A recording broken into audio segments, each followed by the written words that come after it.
पृथ्वी पर सिर्फ 1% ऐसे लोग हैं जो इस सीक्रेट को, इस बात को जानते हैं जो आज मैं आपको बताने वाला हूं, और इसीलिए वो सफल होते हैं। आपको लग रहा होगा ऐसे तो बहुत सारे सीक्रेट होते हैं, लेकिन आज जो मैं सीक्रेट आपको बताने वाला हूं ये कुछ स्पेशल है। यकीन मानिएगा, आज की बातें हो सकता है आपको थोड़ी सी कड़वी लगे, लेकिन जिंदगी का सच यही है, ये मैं आपको प्रॉमिस करता हूं। दूसरी चीज, अगर आप इन बातों को नहीं जानते हैं तो आप अपने जीवन में जो प्रोग्रेस चाहते हैं ना, जो सफलता चाहते हैं ना, उसे कभी प्राप्त कर ही नहीं सकते, ये मैं गारंटी के साथ कह सकता हूं। इसलिए इस वीडियो को इत्मीनान से देखिएगा। ये वीडियो लगभग 1 घंटा या उससे ऊपर हो सकता है। यदि अभी आपके पास समय नहीं है तो मेरी छोटी सी विनती है कि आप ना इस वीडियो को कहीं ना कहीं सेव कर लीजिए। एक बहुत ही खूबसूरत सी लाइन से शुरू करते हैं कि जनवरी आपको सपने दिखाती है। जनवरी जो है ना, वो आपको सपने दिखाती है, लेकिन दिसंबर आपको आईना दिखाता है। अब ये वीडियो चाहे आप दिसंबर में देख रहे हो या जनवरी में, आप सभी को पहले तो नववर्ष की बहुत बहुत शुभकामनाएं। और इस वीडियो के साथ शुरुआत करते हैं, एक चैलेंज लेते हैं आपकी लाइफ में बदलाव का, जो आप बहुत समय से सोच रहे हैं कि करना है लेकिन हो नहीं पा रहा है। क्यों? ये 1% सीक्रेट आप लोग नहीं जानते। क्लास को शुरू करने से पहले मैं आपका एक टेस्ट लेना चाहता हूं, और ये टेस्ट इसलिए लेना चाहता हूं क्योंकि ये बहुत ज्यादा इंपॉर्टेंट है। आपको मुझे इस टेस्ट में यह बताना है कि आपका माइंडसेट कैसा है। हमारे पास 2 बॉक्स हैं, अलग अलग बॉक्स हैं। इन बॉक्स से हम ये जानेंगे कि आपका माइंडसेट कैसा है, पहले ये जानेंगे और फिर क्लास की शुरुआत करेंगे। समझिएगा, क्या आप मुझे बताइएगा, क्या आप एक प्रॉब्लम फोकस्ड पर्सन है जो हमेशा प्रॉब्लम देखते रहते हैं कि यार मेरी जिंदगी में ये समस्या आ गई, इस व्यक्ति के कारण ये समस्या आ गई, मेरे पिताजी के कारण या मेरी माताजी के कारण ये समस्या आ गई, मेरे दोस्त तो मुझे प्रॉब्लम ही देते रहते हैं। क्या आप एक प्रॉब्लम फोकस्ड पर्सन है जो हमेशा समस्याओं को देखते रहते हैं, या फिर आप एक सॉल्यूशन फोकस्ड व्यक्ति हैं कि जैसे ही प्रॉब्लम आई आपने कहा इट्स ओके, कोई बात नहीं, कोई टेंशन वाली बात नहीं है, देखते हैं कि इसका सॉल्यूशन क्या हो सकता है। क्या आप इस प्रकार के व्यक्ति हैं? और इसमें भी एक रेशो होता है जो आपको देखना है। प्रॉब्लम फोकस्ड व्यक्ति हमेशा क्या करता है, 80% टाइम वो प्रॉब्लम पर फोकस करता है, सिर्फ 20% टाइम जो है वो सॉल्यूशन पर फोकस करता है। और जो सॉल्यूशन फोकस्ड व्यक्ति रहता है वो प्रॉब्लम को देखेगा जरूर, लेकिन 20% समय लगाएगा उसमें, और 80% जो समय है ना, वो उसके सॉल्यूशन को निकालने में समय लगाएगा। तो पहला मेरा आपसे क्वेश्चन है, ये आपके लिए टेस्ट भी है, एक्टिविटी भी है। आप कमेंट बॉक्स में कमेंट करके बताइए कि आप इन दोनों में से कौन से हैं। दूसरा, क्या आप एक ओवर थिंकिंग और स्ट्रेस लेने वाले व्यक्ति हैं जब आपकी जिंदगी में कोई प्रॉब्लम आती है? अक्सर लोगों के साथ यही होता है कि जैसे ही उनकी जिंदगी में समस्या आई, वो प्रॉब्लम को देखते हैं और ओवर थिंक करने लगते हैं, स्ट्रेस लेने लगते हैं कि यार भैया मुझे तो बड़ी टेंशन हो रही है, ये समस्या आ गई। उसका सॉल्यूशन निकालने पर ध्यान नहीं देंगे, खूब ओवर थिंक करेंगे। छोटी सी प्रॉब्लम है और छोटी सी प्रॉब्लम होती है, उसको ओवर थिंक कर करके इतना बड़ा बना लेते हैं। तो क्या आप ऐसे व्यक्ति हैं, या फिर आप प्रॉब्लम को देखकर एक्साइटेड होते हैं? आप ऐसे व्यक्ति हैं कि जैसे ही आपकी जिंदगी में प्रॉब्लम आई, आपने कहा यार नया चैलेंज आया, चलो करते हैं, कोई दिक्कत वाली बात नहीं है। ये भी बताइएगा। तीसरा, ये बताइए कि आप टेकिंग वाले व्यक्ति हैं, हमेशा सिर्फ लोगों से, घर वालों से लेने की बात करते हैं क्या? यार मुझे गिफ्ट दो, यार मेरा बर्थडे आ गया मुझे ये दो, यार मेरे को ये चाहिए, आप मुझे ये दिलाओ। क्या आप सिर्फ लेने वाले व्यक्ति हैं और लेने में ही आपको खुशी मिलती है? क्या आप ऐसे पर्सन हैं? थोड़ा बहुत देते भी हैं, इसमें भी 80-20 प्रिंसिपल लगाते हैं। क्या आप 80% समय लेने में भरोसा रखते हैं और सिर्फ 20% टाइम देने में भरोसा रखते हैं? क्या आप ऐसे लोग हैं, ऐसे पर्सन हैं, या फिर आप एक गिविंग पर्सन हैं? क्या आप 20% टाइम लेते हैं, वो भी बड़ा मुश्किल से कि नहीं भाई मुझे मत दीजिए, मुझे नहीं चाहिए, और 80% टाइम जो है आप देने में भरोसा रखते हैं? आप मुझे कमेंट बॉक्स में कमेंट करके ये भी बताइए कि आप टेकिंग सिर्फ लेने वाले व्यक्ति हैं या गिविंग मतलब देने वाले व्यक्ति भी हैं। और एक और चीज का आंसर करना है आपको मुझे कि आप नॉट कंसिस्टेंट व्यक्ति हैं, 6 महीने से ज्यादा किसी भी चीज में कंसिस्टेंट रह ही नहीं पाते हैं। 1 सप्ताह, 2 सप्ताह, 1 महीना, 2 महीना किसी काम में कंसिस्टेंट रहे, फिर वो आपको बोरिंग लगने लगता है और आप उस काम को छोड़ देते हैं। या फिर आप एक कंसिस्टेंट व्यक्ति है, आपने कोई एक टास्क पकड़ा हुआ है, 1 साल, 2 साल, 3 साल, 4 साल हो गया है और आप उसी में लगे हुए हो, उसी को कर रहे हो। आपको मुझे ये भी बताना है। अब आपके सामने आंसर हो गया होगा, आपकी आंखें भी खुल गई होगी कि भाई आप किस प्रकार के व्यक्ति हैं। कई सारे लोग तो मान लेंगे इस सच को कि हाँ भाई साहब आपने सही कहा, हम जो है पहली कैटेगरी वाले व्यक्ति हैं, कि हम इस प्रकार के व्यक्ति हैं कि हम प्रॉब्लम फोकस करते हैं, ज्यादा ओवरथिंक स्ट्रेस करते हैं, टेकिंग वाले हैं और नॉट कंसिस्टेंट व्यक्ति हैं हम लोग। कई लोग मुझे ऐसा कहेंगे कि हम तो नहीं है भैया, हम तो पूरा का पूरा ये वाले इंसान है, हम ये वाले इंसान हैं बढ़िया।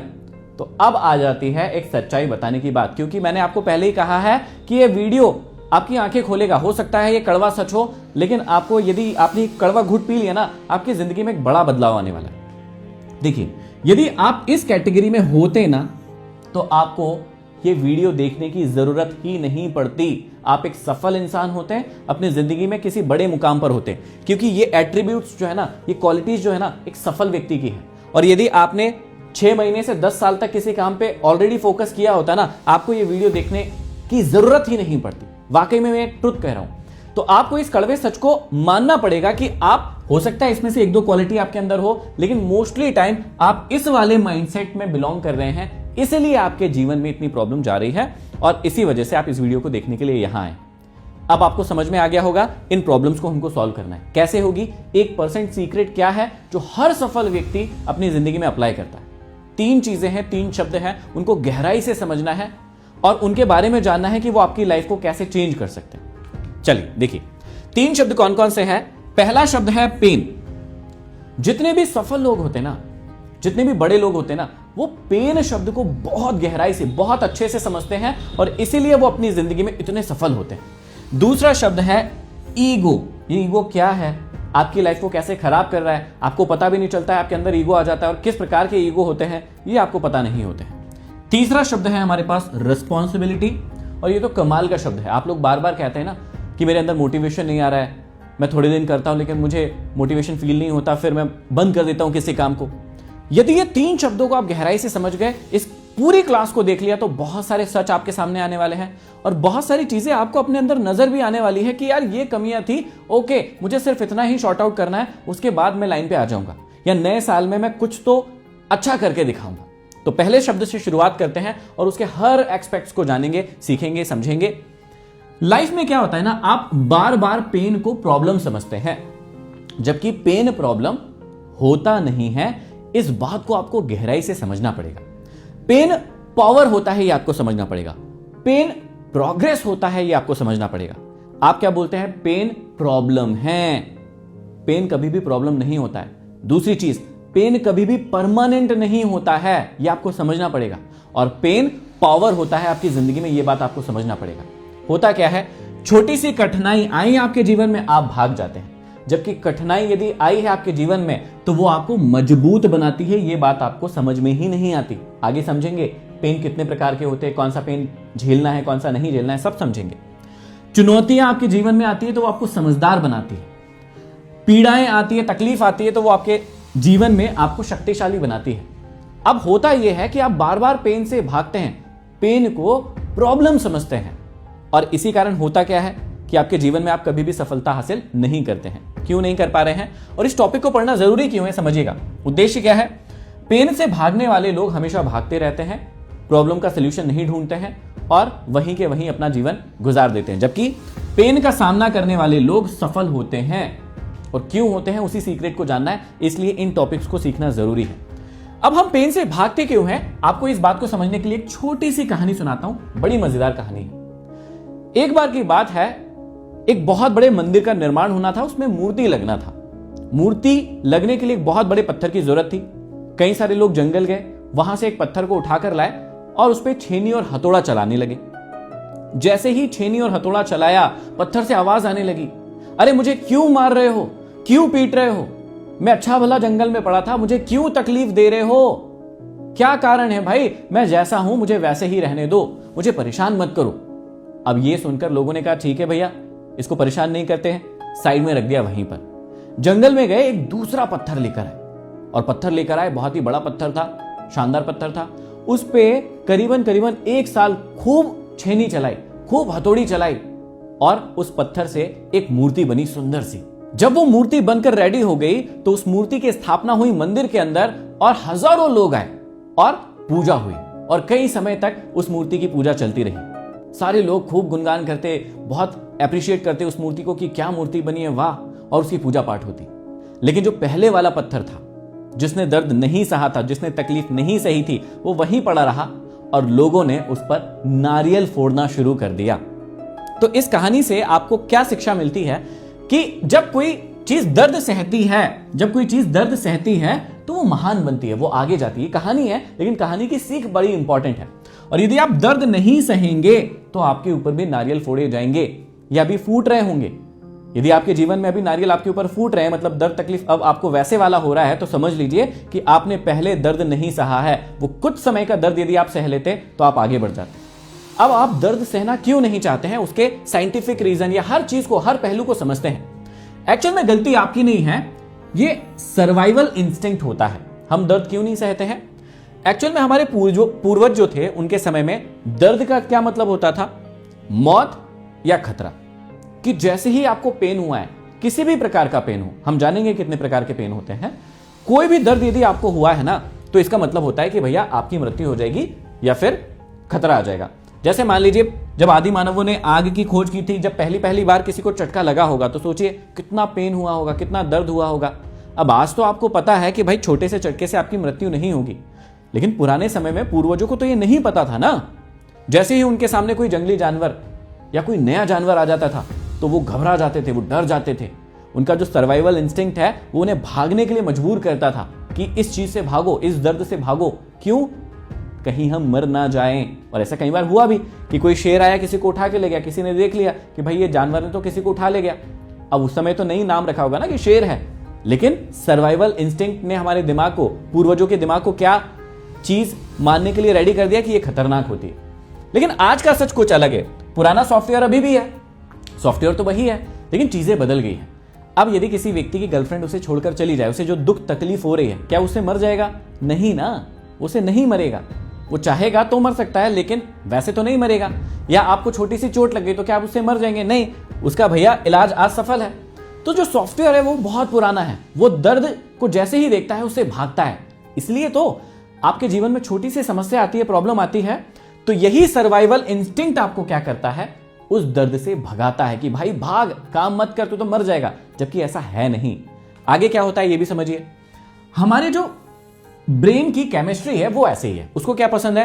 हैप्पी हार्मोन्स, जैसे डोपामाइन, ये उसे बहुत पसंद है। जैसे वीडियो गेम खेलेंगे, है ना, आप किसी के साथ मस्ती करेंगे, आप किसी जगह पर घूमने जाएंगे, तो आपके दिमाग में ना हैप्पी हार्मोन्स रिलीज होते हैं। जैसे आपको पता हो कि 2 दिन के बाद आपको मनाली घूमने जाना है, तो कितने अच्छे हार्मोन रिलीज होंगे। 2 दिन तक आप इतना खुश महसूस करते हैं कि यार हमें जाना है, हमें जाना है। घूमने के नाम पे ही बड़ा एक्साइटेड फील करते हैं। क्यों? क्योंकि आपका जो ब्रेन है वो डोपामाइन रिलीज करता है, हैप्पी हार्मोन्स। लेकिन यदि आपको कह दिया जाए कि 2 दिन के बाद आपका ये वाला टेस्ट है, आपका ये एग्जाम्पल है, या आपका ये फिजिकल चेकअप होने वाला है, उसमें इंजेक्शन लगने वाले हैं, तो वहां पर वो कॉर्टिसोल रिलीज करता है, जो कि स्ट्रेस हार्मोन होता है, जो कि हमारा दिमाग नफरत करता है उससे। तो ये हमारे ब्रेन की जो है केमिस्ट्री है कि इसको जब भी पेन मिलता है ना, तो ये कॉर्टिसोल रिलीज करता है। और उसके बाद क्या करता है? ये उसको रिलीफ देने के लिए ऐसी चीजें करता है जो उसको आनंद दे, मतलब उससे डोपामाइन रिलीज करता है। इसीलिए तो ये होता है ना कि आप बार बार वीडियो गेम खेलते हैं, मोबाइल उठा लेते हैं, रील्स स्क्रॉल करते हैं। देखो, रील स्क्रॉल करने में क्या हो रहा है?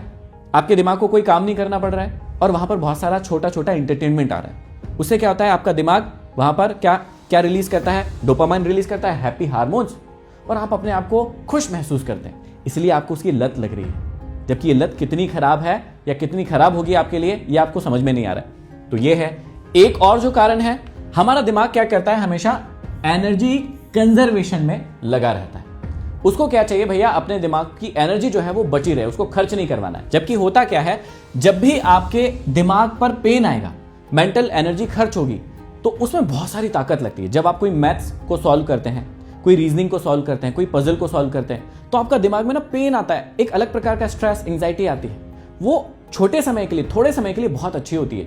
थोड़े समय के लिए स्ट्रेस भी बहुत अच्छा है, ये बात आपको समझना है। तो होता क्या है, आपका दिमाग आपको आलसी बना के रखता है। क्यों? ताकि उसमें सेव रहे एनर्जी आपके सर्वाइवल के लिए। लेकिन ये जो है, जो पेन होता है, उसको आप इसीलिए इग्नोर करते हैं और सप्रेस करते हैं, दबाते हैं, चीजों को दबाते हैं, करते नहीं, टालते रहते हैं। जिस भी चीज से आपको पेन मिलता है ना, उसको आप डिले करते जाते हैं, टालते जाते हैं कि यार यहाँ पेन है, इसको टालो टालो टालो। इसलिए टालने की आदत भी लगती है, क्योंकि कई बार आप पेन को सहना नहीं चाहते। तो ये बात आपको समझना पड़ेगा।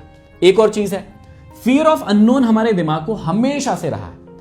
हमें इस बात का डर नहीं है कि पापा क्या कह रहे हैं, लेकिन पापा ने कुछ कह दिया तो हमारी सेल्फ इमेज खराब हो जाएगी, इस बात का हमेशा आपको डर रहता है। तो जितनी भी फियर ऑफ अननोन होते हैं उससे हमारा दिमाग डरता है, इसीलिए हम परेशान रहते हैं। अक्सर हम दर्द से नहीं डरते, बल्कि इस बात से डर लगता है कि यदि हमने दर्द महसूस किया तो उसके आगे क्या होगा, उसके आगे हमारा जीवन कैसा होगा। अब हमने ये तो समझ लिया कि हम दर्द से भागते क्यों हैं, लेकिन अब हमें यह समझना है कि एक्चुअल में सच क्या है, इस दर्द का, इस पेन का सच क्या है। जितने भी महान लोग हैं, जितने भी बड़े लोग हैं, उनको दर्द के बारे में ऐसी कौन सी चीज पता लग गई कि उन्हें डर नहीं लगता, वो दर्द को सहते रहते हैं। और कैसे कैसे लोगों ने कैसा कैसा दर्द सहा है वो भी हम समझेंगे। तो सबसे पहले हम साइंटिफिक अप्रोच की बात करते हैं और कुछ आंकड़े हैं हमारे पास, उसकी बात करते हैं। देखो, इसको क्या कहते हैं, हार्मेसिस कहते हैं एक्चुअल में साइंटिफिक लैंग्वेज में।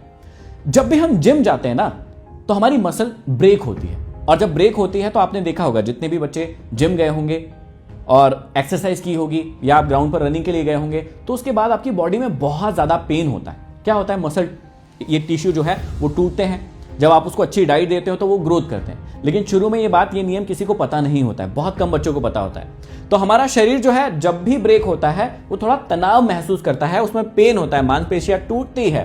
टूटने के बाद क्या होता है, पेन होता है, और उस पेन से कई सारे लोग भागते हैं।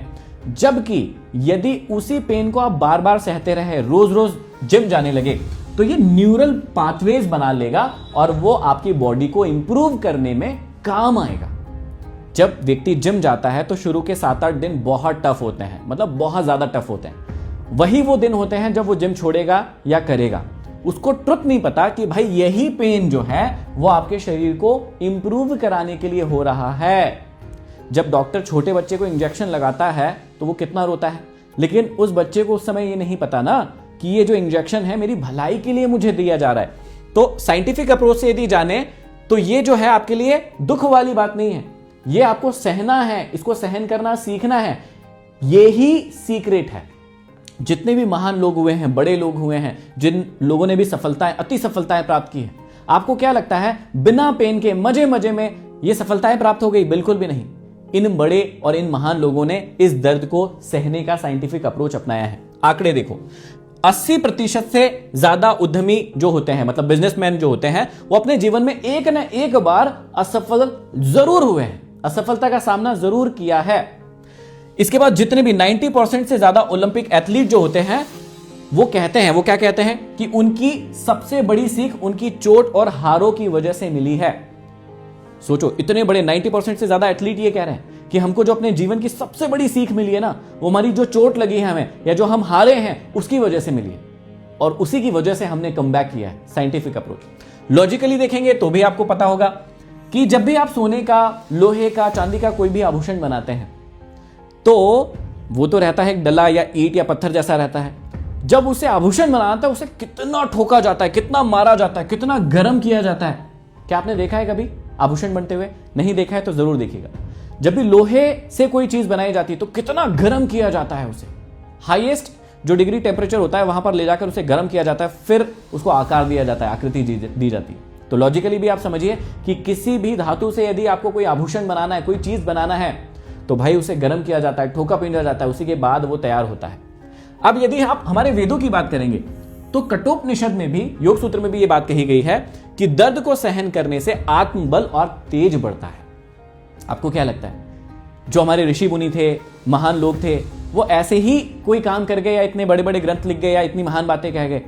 नहीं, ऐसा नहीं हुआ। उनको ये बात बहुत अच्छे से पता थी कि जब तक हम दर्द नहीं सहेंगे तब तक हम आगे नहीं बढ़ेंगे। ये बात उनको बहुत अच्छे से पता था। लेकिन अब एक्चुअल में सीखना क्या है, वो ये 1% सीक्रेट ये है कि आपको पता होना चाहिए कि कौन सा दर्द सहना है, कौन सा दर्द नहीं सहना है। क्योंकि पेन भी 2 प्रकार के होते हैं। मेनली जो है 2 प्रकार के पेन है। पहला है गुड पेन, अच्छा पेन, जो आपको अपने जिंदगी में सहना है। कैसे सहेंगे, कैसे आगे बढ़ेंगे, वो भी बताऊंगा। और जो दूसरा होता है ना, वो होता है बैड पेन। बैड पेन मतलब जिसको आपको नहीं सहना है। अब ये गुड पेन भी 2 प्रकार के होते हैं और बैड पेन भी 2 प्रकार के होते हैं। कैसे होते हैं? गुड पेन जो है वो पहले होता है फिजिकल, आपके शरीर में होगा। मान लीजिए यहां पर मैंने चिकोटी काटी, ऐसे चिमटी खोड़ी, तो क्या हुआ? दर्द हो रहा है मुझे। अब समझिएगा, ये फिजिकल पेन है। और एक होता है मेंटल पेन। तो पेन दो ही प्रकार के होंगे, या तो आपको फिजिकली कोई पेन हो रहा होगा शारीरिक रूप में, या फिर मानसिक रूप में मेंटल लेवल पर कोई पेन हो रहा होगा। तो इसके अंदर दो पेन होते हैं। बैड पेन में भी ये फिजिकल पेन होगा और मेंटल पेन होगा। तो सबसे पहले आपको यह समझना है, यदि आपको अति सफल बनना है, क्योंकि सफल लोग यही बात जानते हैं, यही सीक्रेट जानते हैं कि कौन सा पेन सहना है और किस पेन से दूर रहना है, आज आप भी सीख लेंगे।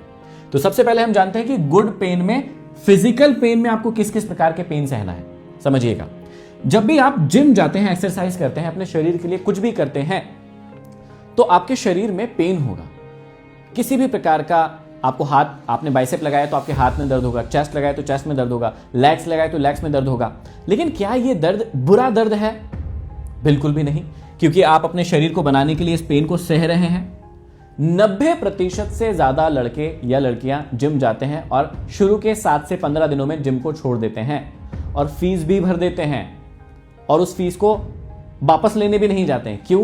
क्योंकि उनको जो शुरू का 10 दिनों का पेन हुआ था, उसको वो सह नहीं पाए। यदि आप भी उनमें से एक है तो कमेंट बॉक्स में कमेंट करके जरूर बताइएगा कि आपसे भी वो पेन से सहा नहीं गया। 90% से ज्यादा युवाओं को सुबह उठने में दिक्कत होती है। क्यों? फिजिकल पेन महसूस होता है उठने में। मैं उठूंगा तो मुझे दर्द हो रहा है। ये थोड़ा मेंटल पेन भी होता है, लेकिन फिजिकल पेन भी होता है। बैठकर जब आप कई समय तक 1 घंटे 1.5 घंटे पढ़ाई करते हैं तो आपकी जो बैक होती है उसमें पेन होता है, और उस पेन को कई लोग सह नहीं पाते हैं, इसलिए पढ़ाई से उनका मन ऊब जाता है या वो उठ जाते हैं। कि हो सकता है उन्हें जरूरी है पढ़ाई करना, पता है, लेकिन वो उठ जाते हैं क्योंकि बैक में पेन हो रहा है। जब कई बार मैं लोगों को कहता हूं कि मेडिटेट किया करो, चाहे 5 मिनट से शुरू करो, लेकिन वो कहते हैं कि भैया हिप्स दुख रहे हैं, बैक दुख रही है, हाथ नहीं रखते बनता, पैरों में झंझनी आती है, हमसे नहीं हो रहा है। करना चाहते हैं लेकिन नहीं हो रहा है। क्यों? क्योंकि वो फिजिकल पेन सहना नहीं चाहते। ये कुछ ऐसे पेन हैं जो आपको जीवन में सहने ही होंगे, और अपनी बॉडी को, क्योंकि देखिए जब भी कोई सफल व्यक्ति सफल बनता है तो वो 2 ही चीजें करता है। पहला, अपने फिजिकल पार्ट को ट्रेन करता है बहुत अच्छे से, और दूसरा वो अपने मेंटल पार्ट को तैयार करता है बहुत अच्छे से। यदि मोदी जी या फिर स्टीव जॉब्स या कोई भी महान व्यक्ति ये कहता है कि भैया मैं तो 4-5 घंटे सोता हूं और बाकी समय काम करता हूं, तो वो किस कॉन्फिडेंस के साथ ये कहते हैं, या क्या ऐसी चीज है कि भाई उन्होंने अपने फिजिकल लेवल को गुड पेन में इतना कन्वर्ट कर लिया है कि उनको वो पेन जो है गुड लगता है, अच्छा लगता है, और उन्होंने अपनी बॉडी को इस प्रकार से तैयार किया है कि कम नींद के बाद भी वो काम कर पा रहे हैं। वैसे कम सोना नहीं चाहिए, करीबन 6-7 घंटे की नींद लेना चाहिए, ठीक है। दूसरा, क्या सिर्फ फिजिकल पेन सहने से काम चल जाएगा? नहीं भाई, कोई व्यक्ति यदि ठेला धका रहा है, मजदूरी कर रहा है, तो कितना फिजिकल पेन सह रहा है, लेकिन क्या वो सफल है? नहीं, क्योंकि उसको मेंटल पेन सहने की आदत नहीं है। वो फिजिकली तो बहुत पेन सह रहा है, लेकिन उसको मेंटली पेन कैसे सहा जाता है, उसको कैसे इंप्रूव किया जाता है, वो लॉजिक नहीं पता होते हैं, जो आज मैं आपको सिखाने वाला हूं। तो आपको ये भी समझना पड़ेगा। देखो, पढ़ाई करते वक्त आपको पेन होता है ना, जो पेन होता है उसको आपको सहना है। कैसे सहेंगे, कैसे उसकी प्रैक्टिस करते हैं, आगे मैं बताऊंगा। जब आपको गुस्सा आएगा तो आपको शांत रहना है। गुस्से में पेन होगा, लेकिन यदि आप शांत हुए तो और ज्यादा पेन होगा, लेकिन उस पेन को सहना सीखना पड़ेगा, तभी आप आगे बढ़ेंगे। महान लोग यही करते हैं, बड़े लोग यही करते हैं। जब भी आपको ईगो आएगा तो आपको झुकना है, झुककर काम करना है, तो आपको समझ में आएगा। पेड़ों पर आप कितने पत्थर मारते हैं? अब तो साइंटिफिकली प्रूव भी हो गया है कि भैया पेड़ों में भी जान होती है। आप पेड़ों को कितने पत्थर मारते हैं? कुछ कहता है? नहीं, हमेशा झुककर फल ही देता है उसके बाद भी आपको। समझिएगा, यदि आपने मन को मैनेज किया, आपका मन कर रहा है कि यार मैंने 2-3 दिन पहले भी आइसक्रीम खाई थी, आज भी खाना है, मन कर रहा है, लेकिन यदि आपने उसको कंट्रोल किया तो आपने अपने मन को मारा, मैनेज किया उसे, इसका मतलब मेंटल पेन को सहा। तो ये कुछ ऐसे पेन है, और भी बहुत सारे पेन है। ये एक छोटी सी लिस्ट है कि यदि आप इन फिजिकल पेन्स और इन मेंटल पेन्स को सहेंगे तो आपके जीवन में आप इंप्रूव होंगे। इन दर्दों को सहना है, सहना सीखना है, और यदि आप नहीं सीखेंगे तो आप जहां हैं, गारंटी मानिए ये तो, कि आप वहीं रह पाएंगे यदि आप इस प्रोसेस को फॉलो नहीं करेंगे। कौन से पेन नहीं सहना है उसकी भी बात कर लेते हैं। जो बैड पेन होते हैं उसमें भी होते हैं फिजिकल और मेंटल। भैया आपने खूब सारा पिज्जा, बर्गर, पता नहीं क्या क्या खा लिया, और उसके बाद आपका पेट दुख रहा है, पेट दर्द हो रहा है, तो आपको वो वाला पेन सहना नहीं है। पता लगे आप कहें कि महेंद्र सर ने सिखाया था कि किसी भी प्रकार का पेन हो सहो, नहीं, गुड पेन को सहना सीखना है, बैड पेन को नहीं। तुरंत डॉक्टर के पास जाइए। चोट लगी है, तुरंत डॉक्टर को दिखाइए। हड्डी टूटी है, हड्डी वाले डॉक्टर के पास जाइए। खुद को भी कई बार लोग तकलीफ देते हैं, बैड पेन है, किसी से मोहब्बत हो गई, इश्क हो गया, और अब कह रहे हैं कि भैया मेरी उससे बात नहीं हो पा रही, मैंने हाथ काट लिया, है ना, और खून बह रहा है, ये गलत चीज है, ये बैड पेन है। आपको ऐसी हरकतें नहीं करना है, इससे आप अपने शरीर को, अपनी मानसिकता को लॉस कर रहे हैं, ये नहीं सहना है आपको। फिर मेंटल पेन भी होते हैं इसी प्रकार के। यदि आप किसी से जलन रखते हैं, मेंटल पेन है, समझिएगा, इससे आपको दूर रहना है। बैड पेन है, आपको जलन नहीं करना है। आप बहुत ज्यादा ओवरथिंक करते हैं, स्ट्रेस लेते हैं चीजों का, बैड पेन है। आप समझिए कि क्यों हो रहा है, उसका सोल्यूशन निकालिए। किसी के साथ आपका बदले का भाव है कि नहीं, देख लेना, तुमने मेरे साथ ऐसा किया है ना, मैं भी करूंगा, ये बैड पेन है, इसको आपको नहीं सहना है भैया, इसको आपको हटाना है। जब आपको गुस्सा या ईगो आता है, ये भी बैड पेन है, इनसे आपको दूर रहना है। तो मोटा मोटी आपको क्या बात समझ में आई कि कुछ पेन अच्छे होते हैं, कुछ पेन बुरे होते हैं। सफल व्यक्तियों को यही बात बहुत अच्छे से पता होती है कि बैड जो पेन है उससे उन्हें दूर रहना है, और जो गुड पेन है उसे उन्हें सहना सीखना है। कमेंट बॉक्स में कमेंट करके बताइए 2026 में क्या आप इन पेन्स को सहने के लिए तैयार हैं। और ये क्लास का सिर्फ पहला पार्ट है, पहला हिस्सा है, जहां हमने ये सीखना शुरू किया है कि पेन इज पावर और पेन को सहना है। अब समझिएगा कि हमारे महान लोगों ने कितने पेन सहे हैं, जिनकी हम पूजा करते हैं, जिनके आगे हम नारियल फोड़ते हैं, अगरबत्ती फोड़ते हैं। तो आपको क्या लगता है ऐसे ही फोड़ते हैं, या आपको क्या लगता है सिर्फ उनके आगे आप अगरबत्ती लगाएंगे, आरती करेंगे तो आपको सफलता प्राप्त हो जाएगी? बिल्कुल भी नहीं। आरती पूजा करना, हम उनका सम्मान कर रहे हैं, इसका एक पार्ट है, लेकिन वो अपने जीवन से हमें कुछ सिखाना चाहते थे। कितनी कितनी अद्भुत कहानियां हैं श्री राम की, आपको उसके बारे में थोड़ा सा मैं समझाता हूं। इन्होंने जो दर्द सहे हैं ना, इतिहास में किसी व्यक्ति ने इतने दर्द सहे हो तो मुझे बताइएगा। कितने प्यारे प्यारे प्रसंग हैं जिनसे हम कितनी महान बातें सीख सकते हैं। दर्द देखिए श्री राम का, कि सुबह उन्हें बताया गया कि आप राजा बनने वाले हैं, लेकिन शाम होते होते उन्हें यह बात पता चल गई कि भैया उन्हें 14 साल के लिए वनवास जाना है, और उनके माता पिता ये चाह रहे हैं कि वो वनवास जाए। कितना बड़ा दर्द। आप सोचिए कि यदि आप किसी एग्जाम की तैयारी कर रहे हैं और वहां पर आपने तैयारी पूरी कर ली, आपका सिलेक्शन हो गया, लेकिन आपको पता कि भर्ती ही कैंसिल हो गई, आपको दर्द हो रहा होगा ना, दर्द हुआ होगा ना। सेम दर्द, उससे कहीं गुना ज्यादा बड़ा दर्द ये वाला होगा। तो कितना बड़ा दर्द है कि सुबह पता चला कि राजा बनने वाले हैं, शाम को पता चला कि भैया उनको तो 14 साल के लिए वनवास जाना है। लेकिन उनकी महानता देखिए कि श्री राम की महानता यह है कि वो चाहते तो विद्रोह कर सकते थे कि मैं नहीं जाऊंगा, मैं क्यों जाऊं। वो लड़ सकते थे अपने माँ बाप से, जैसे आप लड़ते हैं ना छोटी छोटी सी चीजों के लिए, कि आपने मुझे ये नहीं दिया, मुझे ये नहीं दिलाया। तो श्री राम भी तो लड़ सकते थे, बड़े भाई थे, क्या बात हो गई भाई, मुझे क्यों जाना पड़ेगा, दूसरे बच्चों को पहुंचा दीजिए, ऐसा भी हो सकता था ना। लेकिन उनकी महानता देखिए कि इतने साधारण, इतने सिंपल व्यक्ति थे कि वो विद्रोह कर सकते थे, बोल सकते थे कि भाई मैं अपनी मां की बात नहीं मानूंगा या अपने पिता की बात नहीं मानूंगा, लेकिन फिर भी मुस्कुराकर अपने पिताजी को कह दिया कि ठीक है, आपका आदेश जो है उसे मैं मानूंगा। महानता देखिए इस बात। इसके बाद देखिए सीख सबसे बड़ी क्या है, उन्होंने हमको सिखाया कि कोई भी परिस्थिति हो, यदि वो अचानक बदल जाती है तो उसमें अपने मन का संतुलन नहीं खोना चाहिए। अब मैं आपसे यहां पर क्वेश्चन पूछना चाहूंगा। मैं बिल्कुल भी आरती पूजा के खिलाफ नहीं हूं। मैं आपको यह नहीं कहूंगा कि आरती पूजा अगरबत्ती लगाना बंद कर दीजिए, कीजिए, बहुत अच्छी बात है। लेकिन जब श्री राम के सामने आप अगरबत्ती लगाते हैं, श्री राम की जब पूजा करते हैं, आरती की थाली घुमाते हैं, तो कृपया कर इस छोटी सी बात को भी मानिएगा। इतनी महान सीख है उनके जीवन से।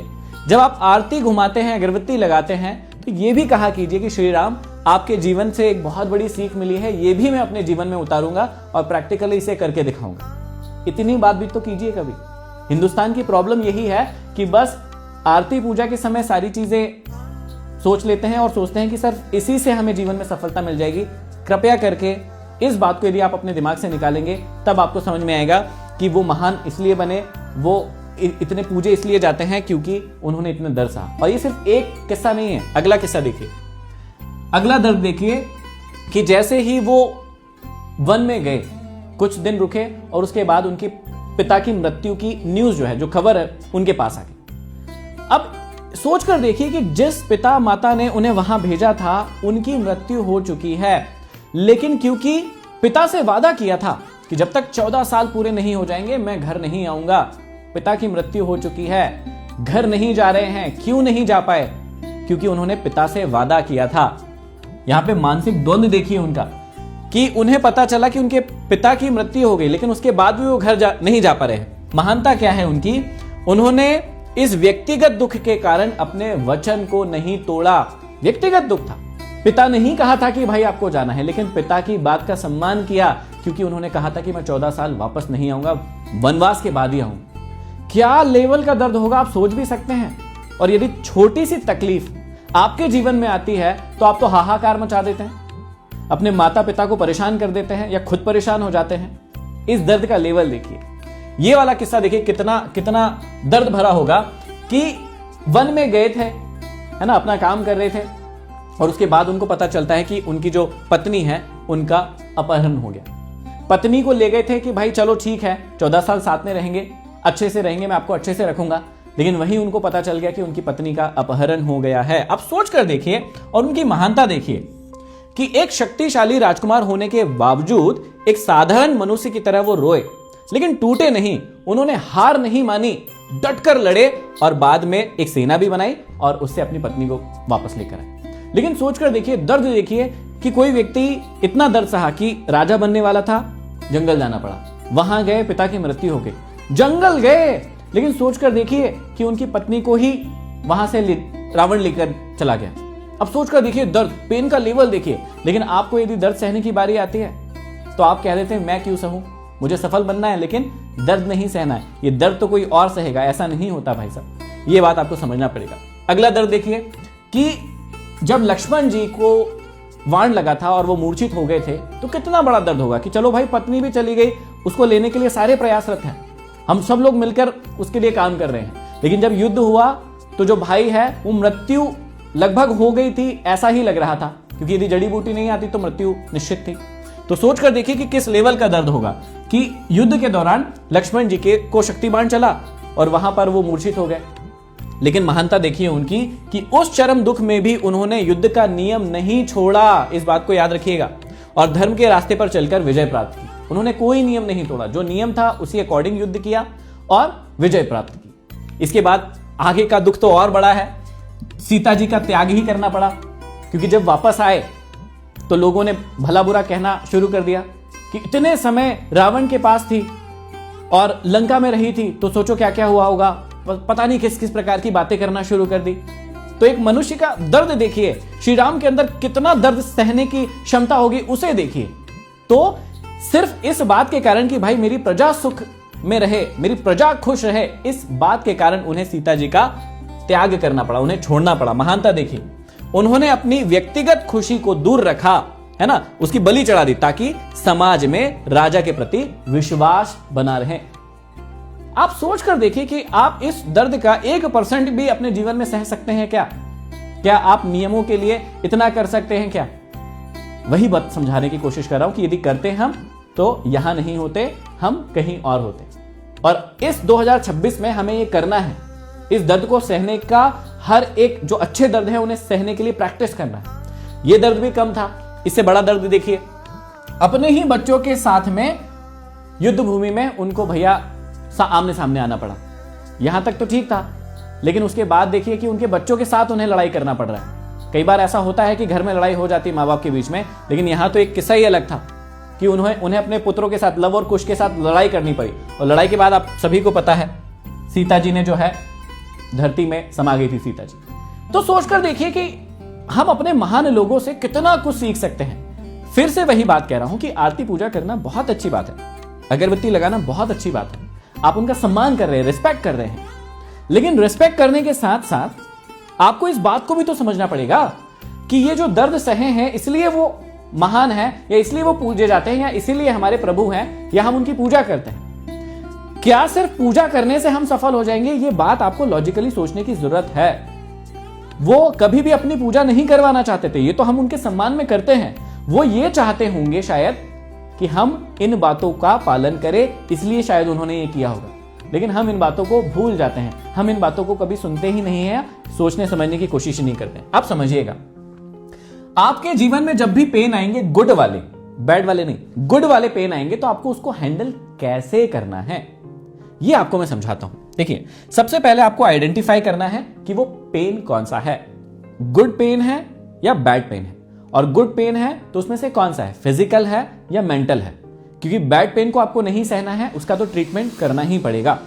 गुड पेन को सहना है तो फिजिकल है या मेंटल है, आपको पहले आइडेंटिफाई करना है। दूसरा, उसका मीनिंग चेंज कर देना है। कई बार आपने इस प्रकार की कहानियां सुनी होगी कि किसी फला व्यक्ति के जीवन में यह समस्या आई और उसके बाद उसने मेहनत की और वो सफल हो गया। तो उसकी मीनिंग, उसका जो मायना है उसको चेंज करना पड़ेगा। वो जो दर्द हो रहा है आपको, उसका मतलब आपको बदलना पड़ेगा। कोई गर्लफ्रेंड चली जाती है किसी की छोड़कर, तो कई बार आपने सुना होगा कि अरे भैया वो जिम गया और उसने अच्छी बॉडी बना ली, और कई सारे ऐसे वीडियोस भी देखे होंगे। तो आपको मीनिंग चेंज करना पड़ेगा और उस दर्द को पावर में कन्वर्ट करना पड़ेगा। जो गुड पेन है, यदि पेन हो रहा है तो उस पेन को आपको पावर में कन्वर्ट करना पड़ेगा।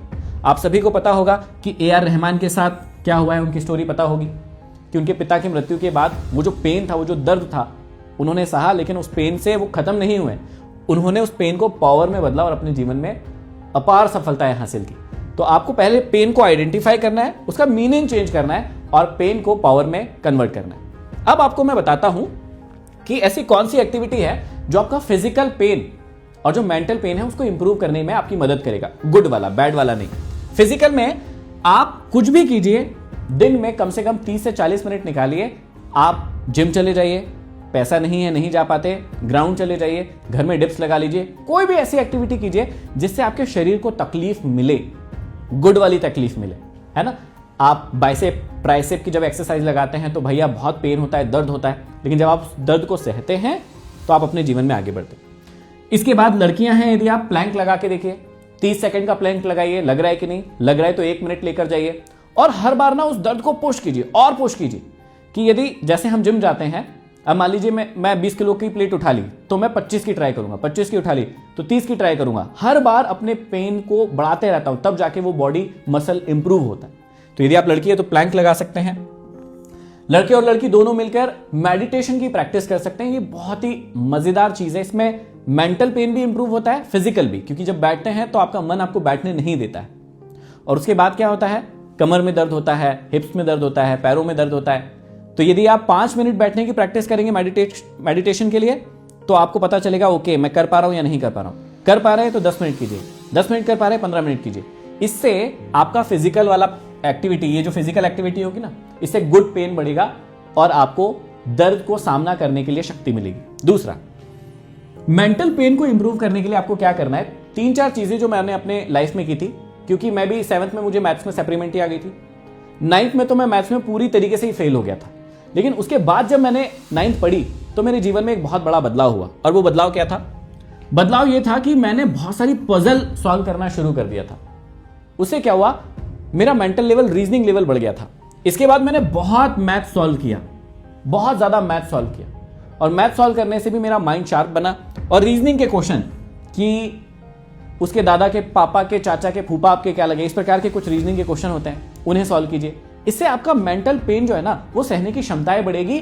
आपके दिमाग को पता चलेगा कि ओके, ये लॉजिकल क्वेश्चन यदि मैं सॉल्व करता हूं तो इस प्रकार से मैं इंप्रूव हो सकता हूं। तो कुछ फिजिकल एक्टिविटी कीजिए जिससे आपका फिजिकल पेन सहने की क्षमता बढ़े, कुछ मेंटल एक्टिविटी कीजिए इससे आपका मेंटल पेन सहने की क्षमता बढ़ेगी और आप लाइफ में पेन को सहेंगे और आगे बढ़ेंगे। ये सिर्फ अभी पहला टॉपिक है, बहुत डिटेल में गहराई में जा रहे हैं। इसके लिए यदि आपको कोई किताब पढ़नी है तो मैन सर्च फॉर मीनिंग बहुत ही प्यारी किताब है।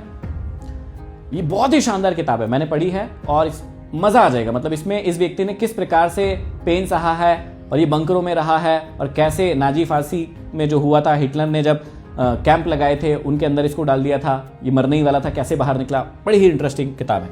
ये किताब अभी बहुत फेमस हुई है और बहुत प्यारी किताब है। ये भी मैंने पढ़ी है, कांट हर्ट, बहुत प्यारी किताब है। इसके अंदर भी इन्होंने कैसे अपनी लाइफ को ट्रांसफॉर्म किया है वो बताया गया है। और आपको सभी को पता है, श्रीमद् भगवद गीता यदि आप पढ़ेंगे तो अर्जुन का जो पेन था कि अपने रिश्तेदारों के साथ, पिता तुल्य लोगों के साथ, भाई तुल्य लोगों के साथ जब लड़ाई करनी थी, कितना पेन हो रहा होगा उनको कि जिस भाई के साथ मैं खेला हूं उसको मारना है मुझे, पिता तुल्य व्यक्ति के साथ खेलना, उनको मारना है मुझे, तो कितना पेन हुआ होगा। तो ये आपको श्रीमद् भगवद गीता सिखाएगी। अब हम आते हैं दूसरे टॉपिक पर। मुझे पता है कि ये वीडियो काफी लंबा हो रहा है, इसीलिए मैंने पहले कहा था कि डिटेल में सीखेंगे, अच्छे से सीखेंगे कि भाई होता क्या है, कैसे करना है, क्यों करना है, सारी चीजें सीखेंगे। दूसरा जो आपको सीखना है वो सीखना है ईगो इज एनिमी। हमेशा याद रखिएगा, जो महान लोग होते हैं ना, वो इसी बात को बहुत अच्छे से जानते हैं कि जो आपका ईगो होता है वो आपका सबसे बड़ा एनिमी है। और किस चीज के लिए एनिमी है कि वो आपको कभी भी सीखने का जो रास्ता होता है उसको बंद कर देता है और सीखने नहीं देता है। कैसे? ईगो जो है आपके चेहरे पर एक नकाब है, जो आप है नहीं वो आपको दिखाने के लिए कहेगा कि आपके अंदर जो नॉलेज नहीं है वो ईगो कहेगा हाँ हाँ मैं हूं, मैं ऐसा हूं, मैं ये कर सकता हूं, जबकि आप कर नहीं सकते। तो वो नकाब डाल देता है आपके सामने। मान लीजिए कि एक कंपनी में 10 लाख रुपए का प्रॉफिट हुआ। रोहन की ये कंपनी थी। रोहन की कंपनी ने 10 लाख का प्रॉफिट किया और प्रॉफिट करते समय वो सिर्फ पूरी टीम के सामने बैठ के एक ही बात कह रहे हैं कि देखा मैंने स्ट्रेटेजी बनाई थी, इस कारण हमारी कंपनी सफल हुई है। मैं अगर ये नहीं करता तो हमारी कंपनी कभी सफल होती ही नहीं। वो मैं का रोना रोता है। जबकि कोई भी कंपनी एक व्यक्ति के कारण सफल नहीं होती है, वो टीम एफर्ट होता है। इस बात को समझने की कोशिश करना होगा। यदि आप भी अपने जीवन में समझ नहीं पा रहे हैं कि ईगो आपका एनिमी कैसा है, तो इस बात को बहुत डिटेल में समझते हैं और शुरू करते हैं। ईगो एनिमी क्यों है? क्योंकि ये आपके सीखने के सारे दरवाजे जो है ना वो बंद कर देता है। क्योंकि वो कहता है कि तेरे अलावा कुछ नहीं है ना, मैं ही हूं, मेरे अलावा कुछ नहीं है। ये आपके जितने भी सीखने के दरवाजे हैं पहले तो उसको बंद करेगा। एक्चुअल में इंप्रूव होने का सबसे मजेदार तरीका होता है फीडबैक लेना। जब भी कोई कंपनी बनती है, स्टार्टअप बनते हैं, कोई प्रोडक्ट बनाता है, तो वो व्यक्ति क्या करता है, वो फीडबैक लेता है। कोई भी इगोइस्टिक कंपनी, कोई भी इगोइस्टिक पर्सन फीडबैक नहीं लेना चाहेगा। और फीडबैक पे जब अटैक होता है तो क्या होता है, वो व्यक्ति कभी इंप्रूव नहीं होता है। जब तक आपको फीडबैक नहीं मिलेगा आप इंप्रूव कैसे करेंगे? तो फीडबैक पर अटैक होता है। ये व्यक्ति क्या होता है, काम से ज्यादा बातें करता है। आपने हमेशा देखा होगा अपने जीवन में या अपने आप में कई बार महसूस किया होगा कि आप जो बोलते हैं उसे बहुत कम करते हैं। यहां भी वही प्रिंसिपल लगा देते हैं कि आप 20% काम करते हैं और 80% समय बातें ही करते रहते हैं। सिर्फ 20% काम करेंगे लेकिन 80% पूरी बातें, अरे भाई ऐसा कर देगा, तेरा भाई ये कर देगा, तेरा भाई ये कर देगा, लेकिन करता कुछ नहीं है। जितने भी सफल लोग होते हैं ना, उनका प्रिंसिपल उल्टा रहता है। 80% जो है वो काम करते हैं, बोलते नहीं है। और बोलने की जरूरत पड़ी तो सिर्फ 20% टाइम बोलने में ध्यान देते हैं। इस प्रिंसिपल को आपको समझना पड़ेगा। यदि आप 80% टाइम सिर्फ बोलने में, बकवासबाजी करने में अपना समय गुजार रहे हैं और सिर्फ 20%, तो आप कभी भी सफल नहीं हो पाएंगे। कमेंट बॉक्स में कमेंट करके बताइए क्या ये आदत आपके अंदर है अभी? क्या आप 80% काम पर ध्यान दे रहे हैं और 20% बोलने पर ध्यान दे रहे हैं? तो आप सही ट्रैक पर है, नहीं तो नहीं है। यह सफलता को सिर पर चढ़ा देता है। कई बार होता है ना, अभी मैं कई बार ऐसा देखता हूं कि यूट्यूब के क्षेत्र में जब मैं आया तो 1 लाख फॉलोअर जिसके हो गए, उसमें ऐसा घमंड आ गया, ऐसा ईगो आ गया, मतलब वो घर से नहीं निकल रहा है और निकल रहा है तो एकदम टशन में निकल रहा है कि मेरे 1 लाख फॉलोअर है। ये बात आपको समझना पड़ेगा। ये 1 लाख फॉलोअर है, अच्छी बात है, बहुत अच्छी बात है कि आपने अचीव किया है वो टारगेट, लेकिन इसको सर पर नहीं चढ़ाना है। जैसे आप लोगों के साथ पहले रहते थे उससे और विनम्र रहना है और अच्छे से उनके साथ व्यवहार करना है। और यदि आप नहीं करते तो आप ये सबसे बड़ी गलती कर रहे हैं, सिर पर चढ़ा देती और अवसरों को मार देती है। तो ईगो एनिमी क्यों है, ये बात आपको समझ में आ गई होगी। अब हम समझते हैं कि भैया ईगो को पहचानते कैसे हैं। वैज्ञानिक तरीका क्या है कि आपके अंदर ईगो है कि नहीं है, इस बात को आप पहचानेंगे कैसे? बहुत ही सिंपल सा तरीका है। यदि आप साइंटिफिक वे में समझना चाहते हैं, जब भी कोई व्यक्ति आपकी बुराई करता है, आपको सही सजेशन देता है, बुराई करने का मतलब कि सही सजेशन देता है, और आपको लग जाता है बुरा कि भैया अपने को आ गया गुस्सा, तुमने ऐसा कैसे कह दिया, जबकि वो सही बात कह रहा है। आपके अंदर कोई कमी है, किसी ने आपकी कमी दिखाने की कोशिश की कि भाई साहब आपके अंदर कमी है, आप सुधार लो। अब आपको आ गया है गुस्सा और आपकी बढ़ गई है पल्स रेट। ये साइंटिफिक तरीका है इसको पहचाने का कि आपको गुस्सा आने लगेगा और आपकी जो दिलों की धड़कनें हैं वो तेज हो जाएगी। यदि आपको कोई अच्छी सलाह देता है, अच्छी राय देता है, उसके बाद आपके दिलों की धड़कनें बढ़ रही है, तेज हो रही है, या आपको गुस्सा बहुत ज्यादा आ रहा है, इसका मतलब आपके अंदर ईगो कहीं ना कहीं छुपा हुआ बैठा है। ये आपको समझना पड़ेगा। और ऐसा होता क्यों है? क्योंकि देखो न्यूरोसाइंस में क्या है, जब भी हमारे ईगो पर चोट लगती है ना, तो हमारा जो एमिगडाला है वो खतरे को भापता है। उसको लगता है कि ये तो खतरा है और वो फाइट और फ्लाइट मोड पर आ जाता है। वो सामने वाले को दुश्मन मानने लगता है। और साइंटिफिक वे में इसीलिए हम गुस्सा करते हैं, क्योंकि हमको लगता है भैया ये हमारा दुश्मन है, जबकि वो तो अच्छाई के लिए कोई बात कह रहा था। यदि आपके माता पिता आपकी अच्छाई के लिए, आपका गुरु आपको कोई अच्छाई के लिए बात करता है, कोई बात कहता है, तो उसमें गुस्सा होने की कोई बात नहीं है। लेकिन कई बार हमें गुस्सा आ जाता है। क्यों? क्योंकि हमारा अहम भाव ईगो हमारे सामने आ जाता है। अब ऐसा नहीं है कि ईगो हमेशा ही बुरा है, थोड़े समय में ईगो भी अच्छा रहता है और थोड़ा ईगो होना भी चाहिए, लेकिन कितना होना चाहिए इसकी एक लिमिट है, इसे समझना पड़ेगा। देखिए, गजनी मूवी में एक बहुत ही सुंदर और बहुत ही अच्छी बात कही गई है। ईगो या ओवर कॉन्फिडेंस एक पतली लाइन की तरह है, आपको समझना पड़ेगा। कॉन्फिडेंस और ओवर कॉन्फिडेंस में यदि आप अंतर को समझते हैं तो आप ईगो को बहुत अच्छे से समझ सकते हैं। मैं ये कर सकता हूं, ट्राई करके देखता हूं, मुझसे ये हो जाएगा, ये आपका कॉन्फिडेंस है। लेकिन मैं ही ये कर सकता हूं, मेरे अलावा कोई नहीं कर सकता, ये आपका ओवर कॉन्फिडेंस है। तो ये छोटा सा अंतर होता है, एक बहुत पतली सी डोर होती है कॉन्फिडेंस और ओवर कॉन्फिडेंस के बीच में, उसको आपको समझना पड़ता है। यदि आप लॉजिकल तरीके के बारे में जानना चाहें तो आपको समझना चाहिए कि क्या आप बार बार अपना कंपैरिजन दूसरों से करते हैं क्या, कि देख तेरा भाई उससे आगे है, तेरी बहन उससे आगे, देख उसने ऐसा किया लेकिन तेरी भाई या बहन ने उससे भी आगे किया, अच्छा किया। क्या बार बार ऐसा कहते हैं? यदि आप बार बार ऐसा कह रहे हैं ना, तो हो सकता है कि आपके अंदर ईगो है। क्या आप जब भी फेल होते हैं तो दूसरों पर उंगली उठाते हैं या उनको जिम्मेदार ठहराते हैं क्या? यदि ऐसा भी है ना, तो भी हो सकता है कि आपके अंदर ईगो है, इसको डाउन करने की जरूरत है। और सेल्फ मेथड जो अपने लिए मैं खुद यूज करता हूं कि जब भी, क्योंकि देखो भाई, मैं मनुष्य हूं, हर व्यक्ति मनुष्य है। ईगो एक बहुत ही नॉर्मल सी चीज है जो हर व्यक्ति के अंदर आती है, क्योंकि हम सबसे ज्यादा पसंद अपने आप को ही करते हैं, ये ट्रुथ है।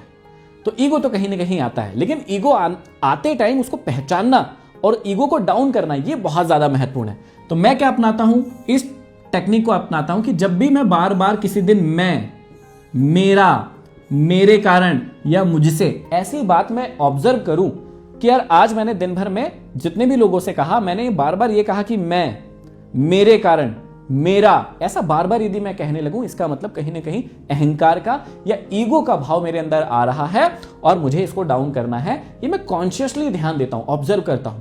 तो ऐसा आप भी ऑब्जर्व कीजिए कि क्या आप बार बार कहीं मैं, मेरा, मेरे कारण, मुझसे, आप ऐसा तो नहीं कह रहे हैं। यदि आप ऐसा कह रहे हैं, इसका मतलब अहंकार या ईगो का भाव कहीं ना कहीं आपके अंदर आ रहा है, उसको, ईगो को डाउन करना है। बस कैसे करते हैं इसको भी समझते हैं। देखिए, ईगो वाले लोग कैसे दिखते हैं, पहले ये समझ लीजिए। इतिहास में कई ऐसे लोग हुए हैं जिनको आप जानकर, पहचान कर समझ सकते हैं कि कहीं ये भाव मेरे अंदर तो नहीं है। रावण, इतना महान पंडित, सारा ज्ञान था, लेकिन एक छोटा सा अहंकार या ईगो का जो भाव है, उसने उस व्यक्ति को खत्म कर दिया। कंस, आप सभी को पता है, ये भी अहंकार से भरा हुआ था, इसीलिए इनकी मृत्यु हुई थी। आपको पता होगा, ये सबसे खतरनाक व्यक्ति था हिटलर, इसके अंदर भी अहंकार का भाव इतना ज्यादा था कि इसने तो कई देशों को खत्म कर दिया, या लड़ाई हो गई, कितने लोग इसकी वजह से मारे गए। ये बहुत सफल व्यक्ति है। आपको लग रहा होगा मैंने इनकी फोटो क्यों लगा दी। ये भी अपनी कंपनी में अपने अहंकार या ईगो के लिए एक समय तक जाने जाते थे। जब ये नए नए सफल बने थे, एप्पल कंपनी खुली, इनकी कंपनी से ही इनको निकाल दिया गया। क्यों निकाला गया? उसी ईगो या अहंकार भाव के कारण। लेकिन बाद में कहते हैं कि इन्होंने ईगो को अपना डाउन किया, वापस आए और एक महान कंपनी बनाई। इसमें तो कोई दौमत नहीं है कि ये सफल और बहुत महान व्यक्ति है। लेकिन मैं कह रहा था कि हर व्यक्ति के अंदर, मेरे अंदर भी कभी कभी ईगो आता है, हर सफल व्यक्ति के अंदर ईगो आता ही है यार। इतनी मेहनत की क्यों ना आए, लेकिन आपको पता होना चाहिए कि कैसे उसे डाउन करना है। ईगो लेस पर्सन कैसे दिखते हैं? विराट कोहली आज इतने सफल है, इतने महान खिलाड़ी है, लेकिन जब प्रेमानंद जी के यहाँ जाते हैं या कभी भी वहां पर बैठते हैं तो कितने सरेंडर भाव में बैठते हैं, जैसे कोई अहंकार नहीं है, कोई ईगो नहीं है, मैं इतना बड़ा व्यक्ति हूं, इस प्रकार का भाव नहीं है। खुद प्रेमानंद बाबा जी को आपने कई बार देखा होगा कि ये जब कहीं पर जाते हैं, इनसे बड़े गुरु जो भी इनको मिलते हैं, तो उनके चरणों में ये किस प्रकार से दंडवत हो जाते हैं। तो सोच कर देखिए, आज जो व्यक्ति पूरी दुनिया में फेमस है, प्रसिद्ध है, जो भी कह ले, लेकिन उसके बाद भी उनमें अहमता का भाव नहीं है, अहम भाव नहीं है। आपने एक ये वाला जरूर देखा होगा कि एक प्रोग्राम के दौरान जब महेंद्र सिंह धोनी से अरिजीत सिंह मिले, तो अरिजीत सिंह ने उनके किस प्रकार से पैर छुए। ये क्या दिखाता है कि इतना बड़ा व्यक्ति होने के बाद भी इनमें अहमता या ईगो का भाव नहीं है। और सोचिए कि अभी हम कुछ बने भी नहीं हैं, उसके बाद भी हमारे अंदर अहम या ईगो का भाव आ जाता है।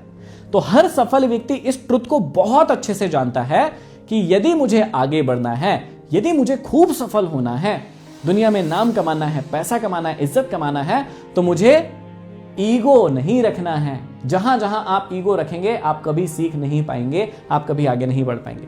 अब ईगो से बचे कैसे, है ना? इसके 3 मैंने तरीके बताए हैं। पहला प्लस माइनस और इक्वल नियम है, बहुत ही शानदार सा नियम है, इसको अपनी लाइफ में अपनाएं।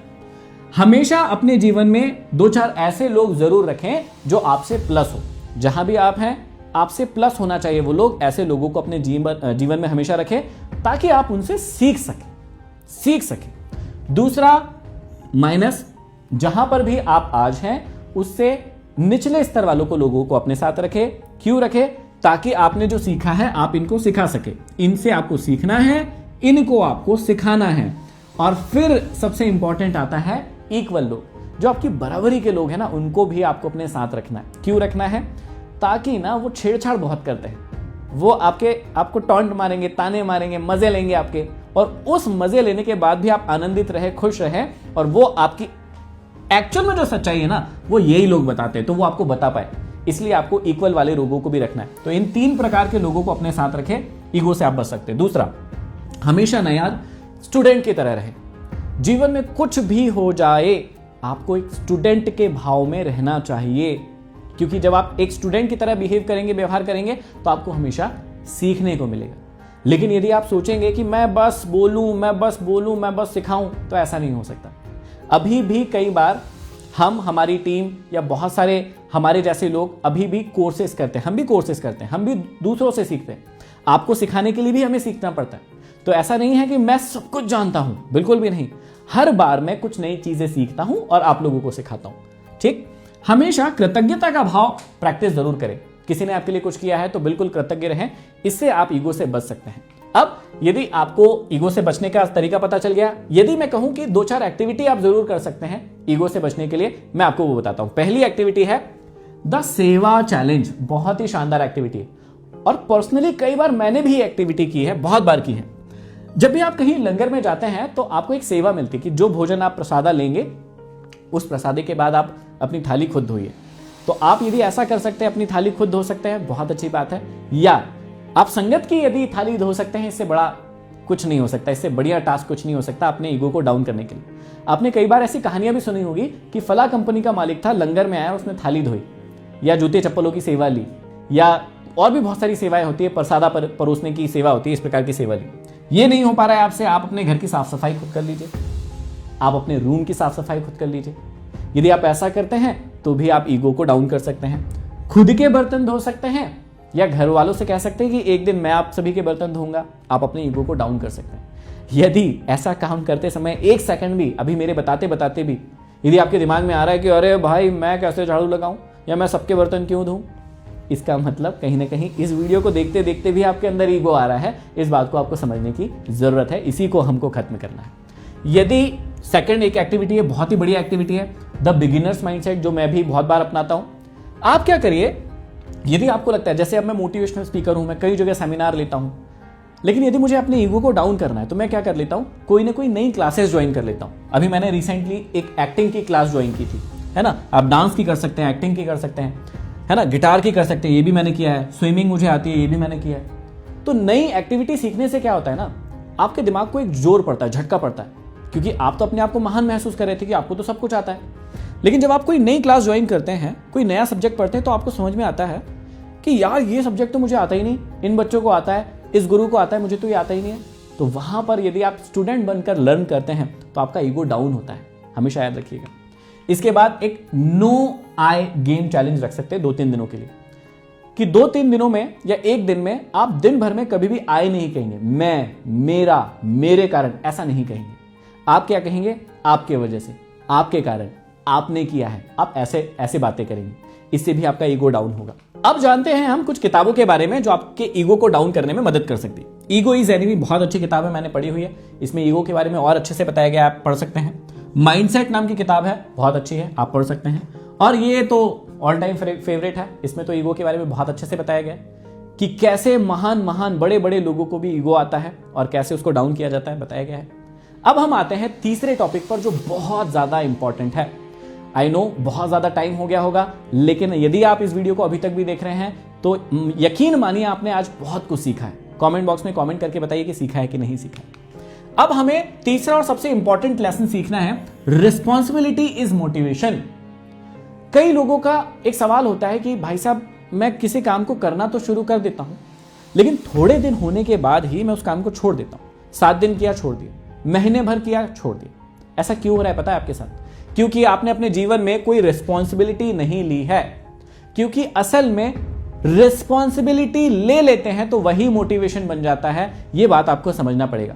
यदि आपके जीवन में बार बार आपको वीडियोस में या कहीं और से मोटिवेशन ढूंढने की जरूरत पड़ रही है, वो इसलिए पड़ रही है क्योंकि आपने अपने जीवन में रिस्पॉन्सिबिलिटी नहीं ली है। क्या है रिस्पॉन्सिबिलिटी? मालिकाना हक, हर चीज के लिए जिम्मेदारी खुद लेना, यह है रिस्पॉन्सिबिलिटी। कि यदि मेरे जीवन में आज मैं जहां भी हूं, यदि ये कहते हो आप इस वीडियो को देखते देखते कि यार मैं जहां भी हूं ना अपने जीवन में, मैं अपने कारण हूं, मेरी गलती की वजह से हूं, मैंने नहीं किया, मैंने नहीं सीखा, यदि आप ऐसा कहना सीख गए ना, मैं कह रहा हूं अगले 6 महीने के अंदर आपके जीवन में एक बहुत बड़ा बदलाव आने वाला है। क्योंकि इस बात को कहने के लिए ही अहम भाव सामने आ जाता है ना, कि मेरे कारण थोड़ी ना हुआ, मम्मी पापा के कारण हुआ, दोस्तों के कारण हुआ, टीचर्स के कारण हुआ, माहौल के कारण हुआ। मान गए, मैं मान गया आपकी बात भी कि सबके कारण आपके जीवन में दिक्कत आई है। लेकिन क्या लोगों पर ब्लेम करने से आपके जीवन की दिक्कतें ठीक हो जाएंगी? नहीं होंगी। कैसे होंगी? रिस्पॉन्सिबिलिटी लेकर होंगी। जब तक आप रिस्पॉन्सिबिलिटी नहीं लेंगे आपका जीवन ठीक नहीं होगा। तो क्या है रिस्पॉन्सिबिलिटी? अपना मालिकाना हक अपने ऊपर लेना कि भाई मेरी जिंदगी में जो कुछ भी आज चल रहा है, जितनी भी मुसीबतें, जितनी भी दिक्कतें आ रही है, वो सिर्फ मेरे कारण है और इसके लिए मैं रिस्पॉन्सिबल हूं। और जब आप ऐसा सोचेंगे तो आपके जीवन में बदलाव होना शुरू हो जाएगा। अब समझिएगा, रिस्पॉन्सिबिलिटी जो लोग होते हैं वो अपने आप में जिम्मेदारी क्यों नहीं लेना चाहते? मैंने कहा कि भाई अपनी जिम्मेदारी ले लो, लेकिन लेते क्यों नहीं है? पहला सबसे बड़ा कारण है ब्लेम गेम। देखिए, दूसरों पर दोष लगाना दुनिया का सबसे आसान काम है। यदि आपके जीवन में कुछ भी कठिनाई आई है, कुछ भी मुसीबत आई है, आप सीधा सीधा क्या कीजिए, लोगों पर डाल दीजिए कि भाई उसके कारण हुआ है, मैंने थोड़ी ना किया। और ऐसा लोग करते हैं, कितनी शर्म की बात है। ऑफिस कल्चर में यदि आपने देखा होगा, स्कूल में देखा होगा, आप कहीं भी जाएंगे दुनिया में 90% लोग ऐसे ही तो होते हैं ना। आपने भी देखा होगा, या हो सकता है आप भी वैसे इंसान हो कि ब्लेम गेम करना बड़ा पसंद है कि मेरे कारण नहीं, उसके कारण हुआ है। उससे क्या फायदा होता है कि चीजें उनके ऊपर नहीं आती, लेकिन वो इस बात को नहीं समझ पा रहे हैं कि ये उनकी अच्छाई नहीं है, ये उनकी मूर्खता है। यदि आप किसी के ऊपर दोष डाल रहे हैं ना, तो इसमें कोई अच्छी बात नहीं है। आपको समझना पड़ेगा कि आपकी मूर्खता है। दूसरा, एक फियर रहता है कि यदि मैंने उस चीज को एक्सेप्ट कर लिया, यदि मैंने इस चीज को एक्सेप्ट कर लिया कि हाँ भैया मैंने गलती की है, तो सारी चीज मेरे ऊपर आ जाएगी, सब लोग मुझे ब्लेम करेंगे, सब लोग मेरे ऊपर उंगली उठाएंगे, और मैं नहीं चाहता कि कोई मेरे ऊपर उंगली उठाए। तो भैया इससे बचने के लिए भी कई लोग क्या करते हैं, रिस्पॉन्सिबिलिटी नहीं लेते हैं, लेकिन आपको लेना है। अब समझिएगा, रिस्पॉन्सिबिलिटी से मोटिवेशन कैसे आता है। क्या आपके पिताजी को किसी को रोज रोज उठाने की जरूरत पड़ती है? आपके पिता के पास आप जाते हैं कि पिताजी उठिए, पिताजी उठिए, काम पर जाना है। क्या आपकी माताजी को कोई मोटिवेशनल स्पीकर आता है और उठाता है कि उठिए माताजी, आपके बच्चों के लिए आपको काम करना है, टिफिन बनाना है, उठिए उठिए? क्या आपके माता पिता को कोई ऐसा करता है रोज? नहीं। आपके पिता भी अपने आप उठते होंगे, आपकी माताजी भी अपने आप उठती होंगी और सुबह से उठकर अपने घर के काम में या ऑफिस के काम में वो लग जाते होंगे। लेकिन आपने इस छोटी सी चीज को कभी महसूस ही नहीं किया कि वो ऐसा क्यों कर रहे हैं, कई सालों से कभी महसूस ही नहीं किया। करके देखते तो आप भी रिस्पॉन्सिबल हो जाते। क्यों कर रहे हैं वो ऐसा? क्योंकि भैया उनके पास रिस्पॉन्सिबिलिटी है कि मेरा बेटा या बेटी, उसकी फीस भरना है, उसे एक अच्छी जिंदगी देना है, एक अच्छी लाइफ जीना है। तो ऑफिस जाने के लिए आप उनको नहीं उठाते हैं क्योंकि वो रिस्पॉन्सिबिलिटी ले चुके हैं आपकी, इसलिए उन्हें उठाने की जरूरत नहीं पड़ती है। इसलिए वो खुद से उठते हैं और खुद से काम करते हैं। तो रिस्पॉन्सिबिलिटी की ताकत देखिए कि सिर्फ आप रिस्पॉन्सिबिलिटी लेते हैं और आपके जीवन में अपने आप मोटिवेशन आ जाता है। मोटिवेशनल स्पीकर की जरूरत नहीं पड़ेगी। और यकीन मानिएगा, जब आपने रिस्पॉन्सिबिलिटी लेना शुरू कर दिया तो आपको हमारे जैसे लोगों की वीडियो देखने की जरूरत नहीं पड़ेगी कि बार बार मोटिवेशनल स्पीकर की वीडियो देखना है, बार बार मोटिवेट होना है। क्यों होना है भाई मोटिवेट बार बार? किस चीज के लिए होना है? आप रिस्पॉन्सिबिलिटी लीजिए, टारगेट फिक्स कीजिए और उस पर काम कीजिए।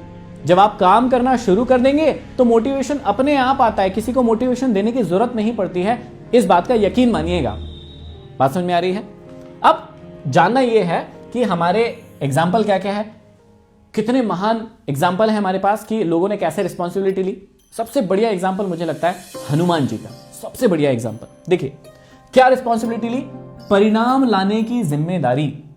आप सभी को पता होगा कि लक्ष्मण जी मूर्छित हो गए थे और वहां पर एक कितनी सुंदर जो चीज हुई, जो लर्निंग पीरियड था या लर्निंग टाइम था, कितनी शानदार चीज हम वहां से सीख सकते हैं कि घटना यह थी कि जब लक्ष्मण जी युद्ध में मूर्छित हो गए थे तो सूर्योदय होने से पहले संजीवनी बूटी लाना था, है ना। हनुमान जी हिमालय पहुंचे, लेकिन हुआ यह कि वो संजीवनी बूटी को नहीं पहचान पाए। रिस्पॉन्सिबिलिटी देखिएगा।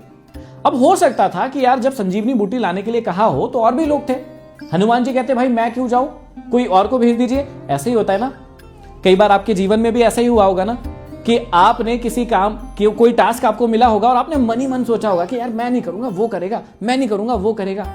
ऐसी होता है ना, इसीलिए सफल नहीं हो पाते हैं लोग। और जितने भी महान लोग हैं, बड़े लोग हैं, सफल लोग हैं, वो इसी चीज में महारथी है। मैंने कहा था ना मैं आपको सिखाऊंगा, यही सीखना है आपको कि वो लोग रिस्पॉन्सिबिलिटी लेते हैं और छुड़ा लेते हैं कि नहीं वो नहीं मैं करूंगा, यार उसको मत दो, ये काम मेरे को दो। क्यों? रिस्पॉन्सिबिलिटी होगी तो मोटिवेशन अपने आप आएगा। जिम्मेदारी। एक साधारण व्यक्ति होता तो वो कह सकता था कि भाई जड़ी बूटी नहीं मिली, मैं पहचान नहीं पाया, इसमें मेरी क्या गलती है, क्योंकि उनको वहां जड़ी बूटी नहीं मिल रही थी। तो एक नॉर्मल व्यक्ति ये कह सकता था ना मुझे मिली नहीं यार, मैंने तो बहुत ढूंढा, मैं तो वापस आ गया, तो लक्ष्मण जी को मरने के लिए छोड़ देते। लेकिन उन्होंने ऐसा नहीं किया। जिम्मेदारी देखिए कितनी शानदार, सीख देखिए। हनुमान जी ने बहाना नहीं बनाया कि भैया संजीवनी बूटी नहीं मिली, उन्होंने समाधान निकाला, जिम्मेदारी ली और पूरा का पूरा पहाड़ लेकर आ गए। पूरा का पूरा पहाड़ लेकर आ गए कि मिली तो नहीं जड़ी बूटी, लेकिन मैं समाधान ले आया हूं, ये पहाड़ रहा। आप देखिए कि कौन सी जड़ी बूटी है, आप निकाल लीजिए, मैं पहाड़ वापस से रखकर आ जाऊंगा। संदेश क्या मिलता है? जिम्मेदारी का मतलब होता है रास्ते में चाहे जो भी बाधाएं आ जाए, लेकिन मैं अपना टास्क पूरा करूंगा। इसको कहते हैं जिम्मेदारी। बहानों से भागना नहीं। हनुमान जी बहाने से भाग सकते थे कि मुझे नहीं मिली जड़ी बूटी, लेकिन वो भागे नहीं, उन्होंने जिम्मेदारी अपनाई, उन्होंने जिम्मेदारी को निभाया और लेकर आए पहाड़। दूसरी जिम्मेदारी देखिए, पहल करने की जिम्मेदारी भी उन्होंने निभाई थी। अब हुआ क्या, घटना ये थी कि हनुमान जी को सीता जी को खोजने के लिए लंका भेजा गया। अब उनका काम क्या था? सिर्फ कि सीता जी के बारे में पता लगाना है और उनको वापस आ जाना है, सिर्फ इतना सा काम था उनका। लेकिन जिम्मेदारी कैसे निभाई? उन्होंने सिर्फ उतना काम नहीं किया जितना बोला गया था, उन्होंने उससे कहीं गुना ज्यादा किया। उन्होंने क्या किया? जो रावण था उसकी अशोक वाटिका और जो लंका है उसमें आग लगाकर आ गए। सीता जी को तो ढूंढ लिया, उनसे बातचीत भी हो गई, लेकिन आते आते उन्होंने कर्तव्य दिखा के आ गए। इससे क्या हुआ? इससे यह हुआ कि भैया उन्होंने शत्रुओं के मन में एक डर पैदा कर दिया कि जिनसे मैं लड़ाई करने जा रहा हूं, उनके एक साथी ने आकर हमारी पूरी लंका में आग लगा दी, तो जब वो आएंगे, प्रभु श्री राम आएंगे, तब सोचकर देखिए क्या करेंगे। तो हनुमान जी ने क्या जिम्मेदारी निभाई? जो रिस्पॉन्सिबिलिटी दी थी वो तो निभाई ही, लेकिन शत्रु के मन में डर पैदा करके भी आ गए कि हमारे श्री राम से यदि आप लड़े या सोची भी तो अभी तो सिर्फ लंका जलाई है, बाद में क्या क्या होगा आप समझ नहीं पाएंगे। तो यहां पर देखिए संदेश क्या है, एक जिम्मेदार व्यक्ति सिर्फ ड्यूटी पूरी नहीं करता, उससे आगे बढ़कर भी काम करता है। हनुमान जी से ये हम सीख सकते हैं। फिर से वही बात कह रहा हूं, हनुमान चालीसा जब आप पढ़ते हैं, कई लोग हनुमान चालीसा पढ़ते हैं, उसको अप्रिशिएट करते हैं, बिल्कुल करना चाहिए, लेकिन जय हनुमान ज्ञान गुण सागर, जय कपीसतिहु लोक उजागर, इस बात को बार बार कहने से कुछ नहीं होगा। इस बात को समझिएगा। इस बात का अर्थ समझकर उसे अपने जीवन में अप्लाई करेंगे, तब हम जीवन में आगे बढ़ेंगे। छोटी सी विनती है, मुझे पता है इस बात से कई लोगों को दुख पहुंच सकता है, कई लोग मेरा विरोध कर सकते हैं कि आप ऐसा कैसे करें, हनुमान चालीसा पढ़ने से तो जीवन में बहुत सफलताएं मिलती है। बिल्कुल मिलती है, लेकिन सिर्फ पढ़ने से नहीं, पढ़कर उसके अंदर जो संदेश है, जो हनुमान जी ने किया है, उन चीजों को अपने जीवन में जब तक अप्लाई नहीं करेंगे तब तक तो सफल नहीं होंगे। इस बात को याद रखिएगा। पढ़ना है, लेकिन पढ़ने के बाद हनुमान जी ने क्या क्या किया है, उन्होंने कैसे रिस्पॉन्सिबिलिटी ली है, उसको आपको अपने जीवन में सीखना है और उसे अप्लाई करना है, तब हम आगे बढ़ेंगे। एक और ड्यूटी उन्होंने निभाई, समर्पण की जिम्मेदारी। अब देखिए घटना ये थी कि रामायण जी में कई बार ऐसे मौके आए जहां पर बहुत ही मुश्किलों का सामना करना पड़ा। 100 योजन का समुद्र था, उसको पार करना था। यहां पर भी देखिए बात आई कि जाना है, तो हनुमान जी ने यह कभी नहीं पूछा कि मैं क्यों जाऊं, अरे भाई दूसरे भी लोग हैं, उनसे भी काम करवा लो, अब मैं ही क्यों जाऊं 100 योजन का जो समुद्र है उसे पार करने। लेकिन उन्होंने क्या कहा, बाकी लोग क्यों नहीं जाएंगे, उन्होंने ये नहीं कहा। उन्होंने कहा, कितनी प्यारी बात कही, राम काज कीन्हे बिनु मोही कहां विश्राम। इसका मतलब कि श्री राम का जब तक काम पूरा नहीं हो जाता, अरे भाई मुझे विश्राम का कहां विश्राम है, मुझे विश्राम करना ही नहीं है। जब तक श्री राम का काम पूरा नहीं हो जाता मैं विश्राम नहीं करूंगा। तो उन्होंने कितनी सुंदर बात कही कि मुझे आराम ही नहीं है। सीख क्या है? उन्होंने काम को बोझ नहीं समझा, उन्होंने उस काम को पूजा माना कि ये तो मेरी पूजा है यार भाई, ये कोई मेरे लिए काम थोड़ी ना, बोझ थोड़ी ना, ये कोई जिम्मेदारी मेरे लिए बोझ थोड़ी ना, ये मुझे पेन भी देगी तो अच्छी लगेगी क्योंकि ये तो मेरी पूजा का पार्ट है। तो हनुमान जी से कितनी महान बात सीख सकते हैं कि यदि आप जिम्मेदारी लेते हैं तो मोटिवेशन अपने आप आ जाता है। हनुमान जी को कोई मोटिवेट थोड़ी ना करने आया, अरे उठो समुद्र पार करना है, अरे उठो पहाड़ उखाड़ के लाना है, या संजीवनी बूटी लाना है, या लंका जलाकर आना है। उन्हें किसी को मोटिवेट करने की जरूरत थोड़ी ना पड़ी थी। क्यों नहीं पड़ी? क्योंकि भाई उनके पास जिम्मेदारी थी कि सीता माता को वापस लेकर आना है सुरक्षित। ये जिम्मेदारी होती है, इससे मोटिवेशन आता है। रानी लक्ष्मीबाई कितनी जिम्मेदारी, भाई देखो मातृभूमि की रक्षा करने की जिम्मेदारी जब रानी लक्ष्मीबाई पर आई, सिर्फ 29 साल की थी यार वो, जब वो इस दुनिया से चली गई, सिर्फ 29 साल की। आज आप अपनी उम्र देख लीजिए, 2-4 साल आगे पीछे होंगे। सिर्फ 29 साल की उम्र में देश के लिए उन्होंने अपनी जान दे दी। जब अंग्रेजों ने उनकी झांसी को हड़पने की कोशिश की तो उनके पास 2 रास्ते थे। पहला रास्ता क्या था कि वो अंग्रेजों की बात मान लेती, पेंशन ले लेती और आराम से जिंदगी जीती, कोई दिक्कत नहीं थी, पेंशन आती रहती, सारी सुविधाएं मिलती रहती, बढ़िया अपनी जिंदगी को जीती, कोई दिक्कत वाली बात थी नहीं। लेकिन उन्होंने पहला वाला रास्ता नहीं चुना, उन्होंने दूसरा वाला रास्ता चुना। उन्होंने कठिन रास्ता चुनते हुए कहा कि मैं कसम खाती हूं भाई, मैं अपनी झांसी नहीं दूंगी।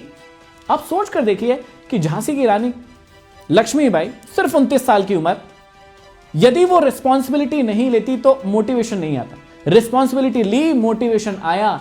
कोई उन्हें मोटिवेट करने थोड़ी ना गया था कि भाई उठो, आपको युद्ध लड़ना है, आपको ये करना है। नहीं, उन्होंने जिम्मेदारी ली कि मेरी जिम्मेदारी है, झांसी को कुछ नहीं होने दूंगी। अब आपको यह समझना है कि रिस्पॉन्सिबिलिटी लेने वाले लोग कैसे दिखते हैं। आपको समझ में आ गया? हनुमान जी जैसे, लक्ष्मीबाई जैसे, ऐसे बहुत सारे लोग हैं जिन्होंने अपने जीवन में रिस्पॉन्सिबिलिटीज ली। अब आप कैसे रिस्पॉन्सिबिलिटी लेने की शुरुआत कर सकते हैं? आप कौन कौन सी एक्टिविटी कर सकते हैं फ्री में जो आपको एक रिस्पॉन्सिबल इंसान बनाने में मदद करेगी? क्योंकि जितने भी सफल लोग हुए हैं, बिना रिस्पॉन्सिबिलिटी लिए मोटिवेशन नहीं आता। यदि आप रिस्पॉन्सिबिलिटी लेते हैं तो मोटिवेशन आता है। पहला, आप ना एक पौधा लगाओ और उसके जिंदा रखने की रिस्पॉन्सिबिलिटी लो।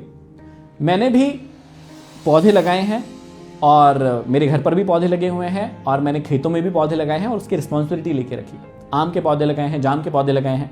इससे क्या होता है ना, देखो एक्टिविटी क्या है, घर में एक पौधा लगाए और उसकी जिम्मेदारी ले कि भाई मैं इसमें खाद डालूंगा, पानी डालूंगा, जो भी चीजें लगेगी वो मैं से डालूंगा, जिंदा रखूंगा, इस बात की रिस्पॉन्सिबिलिटी। लॉजिक क्या है, बड़ा प्यारा लॉजिक है इसका। देखो पौधा बोल नहीं सकता, यदि आप उसको पानी देना भूलेंगे तो होगा ये कि वो सूख जाएगा। आपको दूसरों के जीवन के प्रति जवाबदेह बनाता है ये एक्टिविटी, आपको दूसरों के जीवन के प्रति जवाबदेह बनाएगा कि अगर पौधा मर गया तो पूरी रिस्पॉन्सिबिलिटी आपकी है। समझिएगा लॉजिक कितना प्यारा है। एक पौधा बोलेगा नहीं कि भाई मेरे को पानी देने, आपको देना पड़ेगा, आपकी जिम्मेदारी है। नहीं देंगे तो वो पौधा मर जाएगा, जिम्मेदारी आपकी हो जाएगी। तो आपको गिल्ट फील होगा कि यार देख मैं एक पौधे को जिंदा नहीं रख पाया। तो आप अपने जीवन के प्रति भी जिम्मेदार होंगे। अगली एक्टिविटी क्या है, घर का कोई भी एक बिल ना अपने सर पर ले लो, छोटा सा बिल, कि घर में हर दिन 1 लीटर दूध मैं लाऊंगा। 1 लीटर दूध कितने का आएगा भाई? या तो 60 रुपए का आएगा या 70 रुपए, बस इतने का ही आएगा 1 लीटर दूध। आप इस 60-70 रुपए की जिम्मेदारी अपने ऊपर ले लो कि भाई मैं कहीं से भी कमा के ये 60-70 रुपए का दूध मैं लाऊंगा। जिस दिन आपने ये जिम्मेदारी ले ली, छोटी सी जिम्मेदारी है, लेकिन आपके जीवन में ना इतना मोटिवेशन आ जाएगा क्योंकि आप सोचने के लिए मजबूर हो जाओगे कि यार मैं ऐसा क्या करूं कि रोज 60-70 रुपए कमा के यार दूध ले आऊं। आपको पता चलेगा इससे कितनी लर्निंग मिलती है, कितनी सीख मिलती है, कितना मोटिवेशन मिलता है। प्लस एक बहुत प्यारा लॉजिक है इसमें। लॉजिक क्या है, जब पैसा आपकी जेब से जाता है ना तो आपको संसाधनों की असली कीमत समझ में आती है और आपको फाइनेंशियली जिम्मेदारी समझ में आती है। आपको यह बात भी समझ में आती है कि मैं तो 60-70 रुपए का दूध लाने के लिए मुझे इतनी मेहनत करनी पड़ रही है, तो सोचकर देखो मेरे पिताजी को कितनी मेहनत करनी पड़ती होगी हमें बड़ा करने के लिए, हमारी फीस भरने के लिए। कितनी मेहनत से वो कमाते होंगे और एक झटके में हम उनसे बोल देते हैं कि पापा 50,000 फीस है या 1 लाख फीस है, हमें दे दो, और पापा निकाल के भी दे देते हैं। तो आपको ना पिताजी के प्रति भी रिस्पेक्ट बढ़ेगा, अपने प्रति भी रिस्पेक्ट बढ़ेगा और फाइनेंशियली अंडरस्टैंडिंग आएगी कि भाई पैसा कैसे काम करता है। तो ये एक टास्क आप कर सकते हो, बहुत प्यारा टास्क है। नो एक्सक्यूज चैलेंज ले सकते हो कि अगले 7 दिनों तक मैं किसी चीज के लिए बहाने नहीं बनाऊंगा, किसी के ऊपर कोई चीज थोपूंगा नहीं, जो भी जिम्मेदारी होगी मैं खुद लूंगा। ये आप चैलेंज ले सकते हो, ये भी आपको रिस्पॉन्सिबल बनाने में बहुत मदद करेगा। यदि आप किताबें पढ़ना चाहते हो तो एक्सट्रीम ऑनरशिप नाम की एक बुक है, बहुत ही अच्छी बुक है रिस्पॉन्सिबिलिटी के लिए। 7 हाईली इफेक्टिव पीपल की ये जो हैबिट्स होती हैं, ये बहुत प्यारी किताब है। और एक 12 रूल्स फॉर लाइफ, ये भी एक बहुत प्यारी किताब है, आप इसको भी पढ़ सकते हो। अब वीडियो के एंड में आते आते आपको 3 बातों के बारे में बहुत ज्यादा गहरी समझ आ गई होगी। पहला, कि आपका पेन ही आपकी प्रोग्रेस है, पेन ही आपका पावर है, पेन प्रॉब्लम नहीं है, पेन पावर है। पहली बात समझ में आई होगी। दूसरी बात समझ में आई होगी कि ईगो हमेशा एनिमी है आपका, उससे दूर रहना है, बच के रहना है, उसको डाउन करना है। और तीसरा, आपकी रिस्पॉन्सिबिलिटी ही आपका मोटिवेशन है। अब यदि आप चाहते हो कि 2026 में हर टॉपिक को मैं बहुत डिटेल में इसी प्रकार से समझाऊं ताकि आपके जीवन में बदलाव आए, तो आप मुझे कमेंट बॉक्स में कमेंट करके बताइए।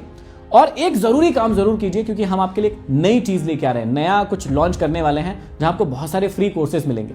तो उसके लिए डिस्क्रिप्शन में टेलीग्राम चैनल का लिंक है, उसको जितनी जल्दी हो सकता है ना ज्वाइन कर लीजिए। उसे ज्वाइन करने से ये होगा कि जो एप्लीकेशन और वेबसाइट हमारी नई आ रही है जहां पर आपको फ्री बहुत सारे कोर्सेज मिलने वाले हैं, उसकी लिंक वहां पर आएगी, उसकी डिटेल वहां पर आएगी।